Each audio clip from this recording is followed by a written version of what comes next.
Assalamu alaikum, dear viewers. You must be fine and must be enjoying the online and offline classes. In previous video, we discussed the parliamentary form of the government and thereby we discussed the executive. After that, we discussed the formation of the Rajya Sabha in the bicameral legislature. Today we are in the class 11th with the legislature at the state as well as at the central level. At the central level, as discussed in the previous video, we are having a bicameral legislature whereby we have two houses, the Rajya Sabha, the upper house, and the Lok Sabha, the lower house.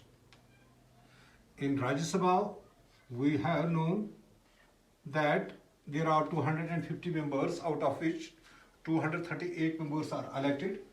But in Rajya Sabha, we are having 545 members, out of which 2 members are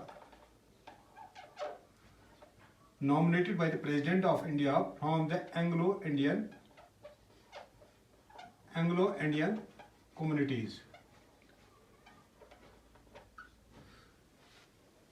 Generally, 543 members are elected by the people of the India on the basis of first past the post system, and the tenure of this Rajya Sabha Lok Sabha is 5 years. Tenure of the Rajya Lok Sabha is 5 years, and it can be dissolved by the President of India on the advice of the Prime Minister. Its meetings are headed by the Speaker, and in absence of the Speaker, the Deputy Speaker of the Lok Sabha can preside over the meetings under Article 93. So the Article 93 empowers the Speaker to preside over all the meetings of the Lok Sabha. Likewise, the meetings of the Rajya Sabha are presided over by the Vice President of India, who is the ex-officio chairman of the Rajya Sabha, and this Rajya Sabha is the permanent house which is never dissolved, but this Lok Sabha house can be dissolved by the President of India with the recommendations of the Prime Minister of India. This Rajya Sabha has its powers which we have discussed earlier, and the Lok Sabha too has the powers. In terms of its executive powers, the Council of Ministers is directly responsible to the Assembly, and Lok Sabha can remove the Council of Ministers through the vote of no confidence. Likewise, by rejecting the money bills or the budget, the Lok Sabha can become the cause for the downfall of the governments. Likewise, Council of Ministers remain there till there is the pleasure of the Lok Sabha and the majority party members. So we can say that the executive powers are enjoyed, that the executive powers are, this executive power, in terms of executive power, both Lok Sabha and Rajya Sabha have the rights. The Constitution has provided them with equal rights. Both of them are equally responsible in terms of their legislative powers. In terms of legislative powers, the Lok Sabha can pass a bill on union list and concurrent list. The union lists and concurrent lists, in the bills regarding the union lists and the concurrent lists are only can originate in the Lok Sabha. Likewise, it has equal powers to the Rajya Sabha in terms of its legislative powers, and the bill can become a law. Only bill can become a law when this is passed by both the houses of the parliament.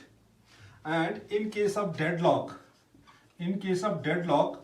the president summons both the house and have a joint sitting in which it is decided the bill is passed. Seeing the numerical strength of the Lok Sabha, the bill gets passed in favor of the Lok Sabha. Likewise, it has financial powers. It has financial powers also. The financial powers, money bills can be originated in the Lok Sabha only, and it has after getting passed, the bill has to go to the Rajya Sabha also. The Rajya Sabha can stop this bill for a period of 2 weeks or 14 days. If not passed, then it will be deemed that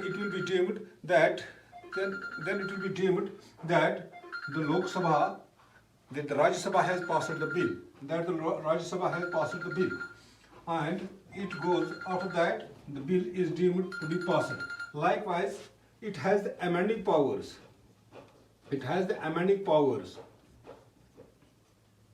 This Lok Sabha has the amending powers. It has co-equal powers in respect of the amending the bills with the Rajya Sabha. The amending bills can be originated in either house and passed by the both houses. And in some cases, it should be passed by the state legislative assemblies. Likewise, it has the electoral powers. In electoral powers, this Lok Sabha is the electoral college for the president, for the vice president, for judging, for the appointment of the judges of Supreme Court and the judges of High Court, likewise for the Comptroller General and the Election Commission of India. And it has also the power of impeachment. The impeachment process is that process in which the president or the judges of the High Court or the Comptroller General is being removed from his office. This bill can be originated from either house, either from Lok Sabha or from Rajya Sabha. But in terms of the removal of the vice president, it should get initiated within the Rajya Sabha. So this is all about this Lok Sabha and the Rajya Sabha. I hope that you must have understood the difference between the Lok Sabha and the Rajya Sabha, and you might have gone through the powers and the privileges of both the houses. Thank you. Have a nice day.